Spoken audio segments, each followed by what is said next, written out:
जैसा कि सभी पार्टियों द्वारा लगातार जनसंपर्क किया जा रहा है, इसी के चलते आपकी पार्टी के द्वारा भी लोगों से जनसंपर्क किया जा रहा है, क्या लगता है सर आपको इस बार क्या परिवर्तन होगा? मैं अगर कह दूं मेरी पार्टी सत्ता में आती है तो आप बोलोगे कांग्रेस ही हो, आप तो आपके पार्टी के लिए बोलोगे। आज जितने सर्वे आए हैं वो सर्वे आप उठा के देखिए, ये सर्वे किसी एक नेता ने दिया है और छप के आया ऐसे नहीं है। सारे जितने गोदी मीडिया हैं या कोई भी मीडिया हो, सब ने ये कहा है कि आवाम ये कह रही है कि मामा का समय ख़त्म हो गया है, अब कमलनाथ का समय आया है। तो लोगों की ये भावना है कि परिवर्तन जरूरी है।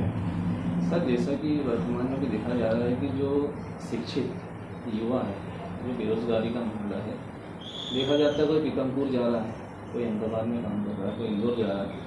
उसमें आपकी सत्ता मध्य प्रदेश में होती है, तो आप इस बेरोजगारी का मसला है, इसका सब कैसे समाधान निकाल रहे हो? सब देखो, कैसे हल हो पाएगा? अगर भारत देश में कहीं भी जाके हमारे युवा को नौकरी मिलती है तो मैं समझूंगा उसका भाग्य ही है। अब जो नौकरी कर रहे हैं बाहर जाके, जिनको 1 लाख रुपया पगार मिलना चाहिए वो 20,000 में करते, इसे नौकरी नहीं बोलते साहब, ये समय बिताना हो गया। अगर हमारे देश के पंतप्रधान ने जो कहा था कि 2 करोड़ युवाओं को नौकरी दूंगा, ये जिम्मेदारी उनकी होती थी कि हर साल 2 करोड़ युवाओं को नौकरी देते, तो आज ये सवाल ही नहीं उठता। सवाल ये है कि खंडवा में क्यों नहीं और दूसरे जगह क्यों है। लेकिन मेरा तो सीधा सवाल ये है कि दूसरे जगह भी उनको जो इज्जत की नौकरी मिलनी चाहिए, जो तनख्वाह मिलनी चाहिए वो नहीं है। और जो तनख्वाह लेके आज सत्ता में हमारे टाइम से बैठे हैं, उनको भी ये लोग बोल रहे हैं कि तुमको हम पेंशन नहीं देंगे। यानी वो उनका बुढ़ापा भी ख़त्म करना चाहते और युवा बच्चों की जवानी भी ख़त्म करना चाहते। ये इनकी सोच है। सर, बीजेपी द्वारा कहा जा रहा है कि जो 70 सालों में कांग्रेस ने नहीं किया वो मोदी जी ने 9 सालों में कर दिखाया, क्या कहेंगे? 100% सही बोल रहे हो। 70 साल में कांग्रेस ने 100 करोड़ रुपया देश के ऊपर कर्जा नहीं लिया था, एकदम सही बात है। 70 साल में इतनी बड़ी आबादी, इतने युवा जिनको ये पढ़े लिखे कहते हैं, उनको कहते हैं कि आप जाके ठेले लगाओ, ये कभी 70 साल में कांग्रेस ने नहीं कहा था साहब। ऐसी परिस्थिति कभी निर्माण नहीं हुई। अब जो लोग गवर्नमेंट सर्वेंट है उनको कभी ये कहना नहीं पड़ा कि हमारा रिटायरमेंट के बाद क्या होगा। आज का वो गवर्नमेंट सर्वेंट पूछ रहा है कि अगर हम रिटायर हो गए तो हमको पेंशन मिलेगी कि नहीं मिलेगी, हमको 2 रोज की रोटी गवर्नमेंट देगा कि नहीं देगा। ये 70 साल में इन्होंने, हमने जो नहीं किया वो इन्होंने 10 साल में किया है साहब। अगर स्थानीय मुद्दों की बात की जाए, जैसे महिला सुरक्षा, सड़कों का विकास, शिक्षा, बेरोजगारी, इन पर क्या कहना सर? देखो, मैं खंडवा में तो नया हूँ, मेरे को खंडवा के बारे में ज़्यादा जानकारी है नहीं। 2-4 दिन से मैं घूम रहा हूँ। मैंने जो यहाँ के हालात देखे हैं वो एक अच्छे तंदुरुस्त शहर के लायक नहीं है।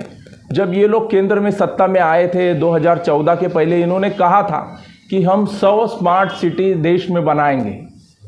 जो स्मार्ट सिटी बनने लायक थे, वहाँ की जनता आज बोल रही है कि 15 साल से 10 साल से रेलवे के ऊपर का फ्लाईओवर हमारा पेंडिंग पड़ा है। डबल इंजन की सरकार है, ऊपर भी आपकी सरकार है, रेलवे की सरकार आपकी है, नीचे की स्टेट की सरकार आपकी है, फिर भी रेलवे के ऊपर का ब्रिज नहीं बन रहा है। सड़क की बात करेंगे हम, हर 15 दिन में, हर 8 दिन में एक हमारा खंडवा का आदमी मोटरसाइकिल से जाते हुए बड़े बड़े ट्रकों के नीचे कुचला जा रहा है। मैं आया तभी की घटना मैं आपको बताता हूँ कि गवर्नमेंट सर्वेंट था, उसको कुचला गया है। मैं इसे एक्सीडेंट नहीं करता। अगर इस खंडवा के शहर के लिए इस सरकार ने खंडवा के बाहर से बाईपास बनवाया होता तो ये हेवी ट्रक ना अंदर से जाते ना आदमी कुचले जाते। ये इनकी व्यवस्था है खंडवा के बारे में। जबकि खंडवा में 3-3 बार का विधायक यहाँ से खंडवा के लोगों ने आंख बंद करके बटन दबाया है, विकास के नाम पे दबाया है। खंडवा को पूछो विकास क्या हुआ। इंडस्ट्रियल इस्टेट है साहब, एक कंपनी नहीं है वहाँ। अब किस विकास की बात कर रहे हो? खंडवा के आदमी भी इतने अंधे नहीं हैं, वो सब जानते हैं कि अब किसको वोट देना है। बीजेपी ये भी कह रही है कि कमलनाथ ने 15 महीने की सरकार में किया, क्या कहेंगे? क्या अपेक्षा थी 15 महीने के सरकार में आपसे?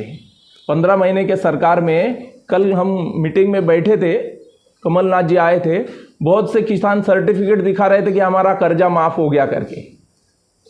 किसान जो धान का उनको मूल्य मिला उससे खुश थे, किसान को खाद मिलता था, युवाओं को नौकरी की व्यवस्था हो रही थी। 15 महीने में एक मुख्यमंत्री जिसके ऊपर की सरकार किसी दूसरे पार्टी की हो, इससे हम क्या अपेक्षा कर सकते हैं। जहाँ जहाँ संभव हुआ है वहाँ वहाँ हमारे उस नेता ने पूरी लगन से, मेहनत से इस राज्य के लिए काम किया है, तभी इस केंद्र के सरकार ने जाके भारतीय जनता पार्टी के लोगों ने हमारी सरकार गिराई है दोस्त।